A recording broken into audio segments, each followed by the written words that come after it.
ആ ചേച്ചി ഇതന്നെ വെള്ളമായിട്ട് പോണേ, കിണറ്റി വെള്ളം ഇല്ലേ? കിണറ്റിലെ വെള്ളം അങ്ങ് പറ്റി. അപ്പൊ കുടിക്കാനല്ലേ ഇച്ചിരി വെള്ളം അപ്പുറം കോരിയതാ. സൗമ്യ ഇവിടെ ഉണ്ടല്ലേ, പോയില്ലല്ലേ? ഇവിടെ ഉണ്ട് കുറച്ചു ദിവസമായിട്ട്. ആ ചേച്ചി നിശ്ചയൊക്കെ പാവമായോണ്ടല്ലേ ഇവിടെ ഇങ്ങനെ നിക്കുന്നേ. എന്റെയൊക്കെ വീട്ടിൽ പോയ കാലം മറന്നു. ശരി എന്നാ ചെല്ലട്ടെ, കഞ്ഞിക്ക് വെള്ളം ഇടണം.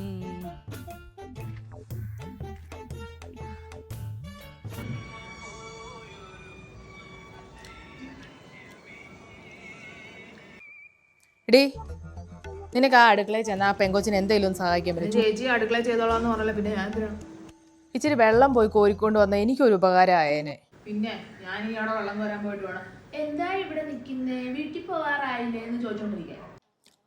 പിന്നെ കെട്ടിച്ച പെണ്ണുങ്ങൾ വീട്ടിൽ കുറെ ആൾ വന്നാ ചോദിക്കത്തില്ല എല്ലാരും. നാട്ടുകാർക്കാ പ്രശ്നം.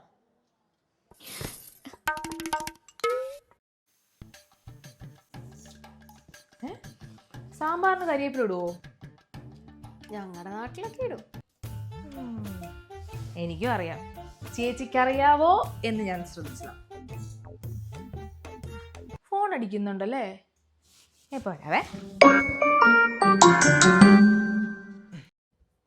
ആ മോളെ, മത്തി കിട്ടിയിട്ടുണ്ട്, മാങ്ങ ഇട്ട് വെക്കട്ടെ എന്നാ. അവളെന്തിയേ? ഫോൺ വന്നെന്ന് പറഞ്ഞ അങ്ങോട്ട് പോയി.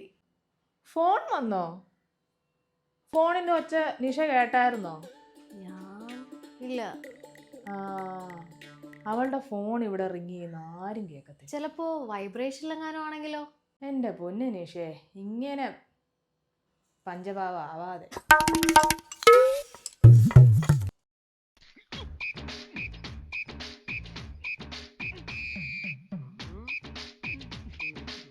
സൗമ്യ, വീട്ടിലെന്നാക്കിയാ കറി വെക്കാറ്? അവിടെ ഒത്തിരി കറിയുണ്ട്, പക്ഷെ എന്നാന്ന് വെച്ചാൽ നമ്മളെല്ലാം ഈ അടുക്കളയിൽ പോയി എടുക്കണം. ഒരുമാതിരി ബൂഷ ലൈൻ. അമ്മേ, ആ മാങ്ങാച്ചാറൂടെ. എനിക്ക് ഇതൊക്കെ ഒന്ന് അടുക്കളയിൽ വന്ന് എടുത്താ തന്നെ എല്ലാം ഇവിടെ കൊണ്ട് കൈ പിടിപ്പിക്കണോ? അമ്മ ഇതാരാ ഈ മാങ്ങ മത്തിയിട്ട് വെച്ചേ? നിന്റെ പറയണില്ലേ എന്നൊന്നും. തിന്നാറാവുമ്പോഴേക്ക് ഈയല് പറന്നു വീഴുന്ന പോലെ അങ്ങ് വന്നോളും, ഒരു പണിയും ചെയ്യത്തില്ല. പാവാ.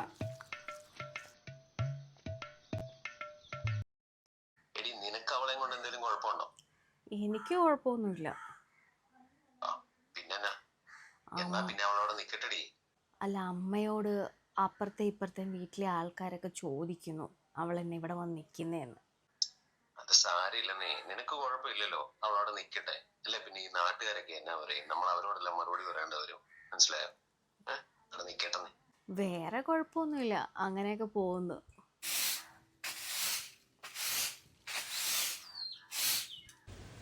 അമ്മേ, എന്റെ തലയിൽ ഒന്ന് എണ്ണ വെച്ച് തരാമോ? ഭയങ്കര ചൊറിച്ചില്. അയ്യോടി, എന്നാ ആ കവുങ്ങിന്റെ ചോട്ടിൽ പോയിട്ട് ഒരു പാള ഇങ്ങ് എടുത്തോണ്ട് പോവാ. എന്റെ കൊച്ചിനെ ഞാൻ അതിനകത്ത് കിടത്തി എണ്ണ തേപ്പിച്ച് കുളിപ്പിച്ച് കൊണ്ട് ഉറക്കാം. അയ്യോടി, അതേലും ഒന്ന് പോയി തന്നെ ചെയ്യടി. ചേച്ചി, എന്റെ തലയിൽ ഒന്ന് എണ്ണ വെച്ച് തരോ? ഭയങ്കര ചൊറിച്ചിലോ. ഭയങ്കര ഡാൻഡ്രഫ് ആണോ? താരനൊക്കെ ഉണ്ട്. നിക്ക്, എന്നാ ഞാൻ ഒരു സാധനം തരാം. ദേ, ഇതൊന്ന് യൂസ് ചെയ്ത് നോക്ക്, നല്ല മാറ്റം വരും. ഞാനിപ്പോൾ ഇതാ യൂസ് ചെയ്യുന്നത്. ഇത് മാമാഅർത്തിന്റെ ലെമൺ ആന്റി ഡാൻഡ്രഫ് ഷാമ്പൂ കണ്ടീഷണറുമാണ്. ഇതുകൊണ്ട് എന്താ പ്രയോജനം? 100% ഡാൻഡ്രഫ് നീക്കം ചെയ്യുന്നുണ്ട്. ഇതിലെ ലെമൺ സ്കാൽപ്പിലെ എക്സസ് ഓയിൽ കൺട്രോൾ ചെയ്യും. ഇതിലെ ജിഞ്ചർ നമ്മുടെ സ്കാൽപ്പിലെ ഇച്ചിങ് കുറയ്ക്കാനും സ്കാൽപ്പ് സ്മൂത്ത് ആവാനും സഹായിക്കും. എന്നാൽ പിന്നെ ഞാനതൊന്ന് ട്രൈ ചെയ്യട്ടെ. ആദ്യം നനഞ്ഞ മുടിയിലേക്ക് നമുക്ക് ഷാമ്പു കുറച്ച് അപ്ലൈ ചെയ്യാം, എന്നിട്ട് നന്നായിട്ട് മസാജ് ചെയ്ത് കൊടുക്കുക കൈ കൊണ്ട്. അപ്പോൾ നമ്മൾക്ക് അഴുക്കും താരനും എല്ലാം നീക്കം ചെയ്യുന്നതായിട്ടും അത് നമ്മളുടെ സ്കാൽപ്പിൽ നിന്ന് പോകുന്നതായിട്ട് നമുക്ക് ഫീൽ ആകും. ഷാമ്പു നന്നായിട്ട് വാഷ് ചെയ്തതിന് ശേഷം നമുക്ക് കണ്ടീഷണർ അപ്ലൈ ചെയ്യാവുന്നതാണ്. കുറച്ചെടുത്ത് നമ്മളുടെ മുടിയുടെ ടിപ്പിൽ നന്നായിട്ട് പരട്ടി കൊടുക്കുക. അത് മുടി ചുരുളുന്നത് നിയന്ത്രിക്കുകയും മുടി ഭയങ്കര സോഫ്റ്റ് ആയിട്ടും മിനുസമുള്ളതായിട്ടും നമുക്ക് ഹെൽപ്പ് ചെയ്യും. 2 മിനിറ്റിന് ശേഷം നമുക്ക് നന്നായിട്ട് വാഷ് ചെയ്യാം. വാഷ് ചെയ്തതിന് ശേഷമുള്ള ഹെയർ ആണ് ഇത്. പ്രകൃതിദത്തമായ ചേരുവകൾ ഉള്ളതുകൊണ്ട് ഏത് ടൈപ്പ് ഹെയർ ഉള്ളവർക്കും യൂസ് ചെയ്യാം. കൂടാതെ മാമാഅർത്ത് നിങ്ങളുടെ വാക്കുകൾ ശ്രദ്ധിക്കുകയും ഗവേഷണത്തിലൂടെ അവരുടെ ഉൽപ്പന്നങ്ങൾ മെച്ചപ്പെടുത്തുകയും ചെയ്യുന്നു. അപ്പോൾ ഡാൻഡ്രഫിനോട് ഗുഡ് ബൈ പറയാം, മിനുസമുള്ള മുടി സ്വന്തമാക്കാം. ഇനി പർച്ചേസ് ചെയ്യാനായിട്ട് ഓൺലൈൻ ആണെങ്കിൽ ആമസോൺ, നൈക്ക, ഫ്ലിപ്കാർട്ട് അവൈലബിൾ ആണ്. അതുപോലെ തന്നെ മാമാഅർത്തിന്റെ വെബ്സൈറ്റിലും ആപ്പിലും അവൈലബിൾ ആണ്. 2025 എന്ന കൂപ്പൺ അടിച്ചാൽ നിങ്ങൾക്ക് 20% ഓഫറും കിട്ടും.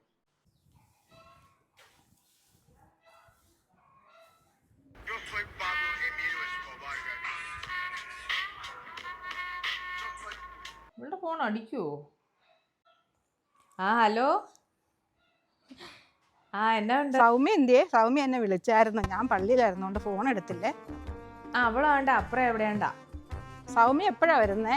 എല്ലാരും അന്വേഷിച്ചോണ്ടിരിക്കുക സൗമ്യ എന്നാ ഇവിടെ നിക്കാത്ത, ഇങ്ങോട്ട് വരാത്തെന്നൊക്കെ ചോദിച്ചോണ്ടിരിക്കുക. അവളൊന്നും പറഞ്ഞു കേട്ടില്ല. അവിടെ നിൽക്കുന്നോണ്ട് എനിക്ക് കുഴപ്പമൊന്നുമില്ല, എല്ലാരും എപ്പോഴും ഇങ്ങനെ ചോദിച്ചോണ്ടിരിക്കുന്നോണ്ട് മാത്രം ഞാനിങ്ങനെ പറയുന്നത്. അതെ അതെ. ആ ഞാൻ അവളോട് സംസാരിക്കാം. എന്നാ സൗമ്യ വരുമ്പോ ഒന്ന് വിളിക്കാൻ പറ കേട്ടോ. അവര് പറയുന്നതിലും കാര്യമില്ലേ. എന്തോ പറയാൻ. ആ മീനെ ഒന്ന് അടച്ചു വെച്ചേര്, ഞാൻ തറവാട്ടിലോട്ട് പോവാ. അവിടെ ചക്ക കിട്ടിയിട്ടുണ്ട്, ഞാൻ അരിയാൻ പോവാ കേട്ടോ. മൂടി വേരെ. അമ്മേ, സ്റ്റെപ്പ് കയറുമ്പോ ഒന്ന് ശ്രദ്ധിക്കണേ. ആ നോയിക്കോളാം.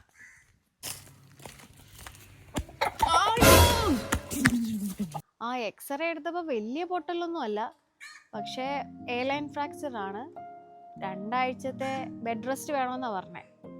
ആ കുഴപ്പമൊന്നുമില്ല, ഞാനും അവളും ഉണ്ടല്ലോ. ആ ശരി ശരി ശരി.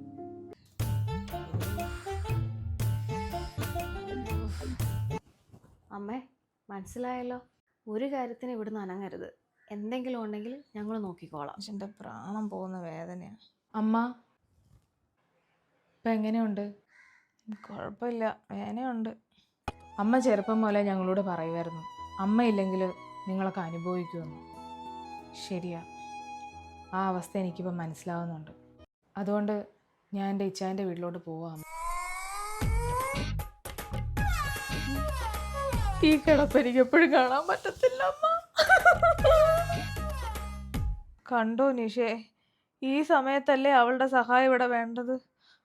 അവള് പെട്ടിയും തൂക്കി പോകുന്ന കണ്ടോ.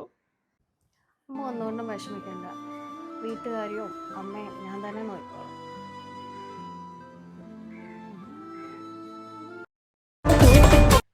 പൊന്നു പറഞ്ഞു നിർത്ത്. അമ്മ ഒന്നുകൊണ്ടും വിഷമിക്കണ്ട, ഞാൻ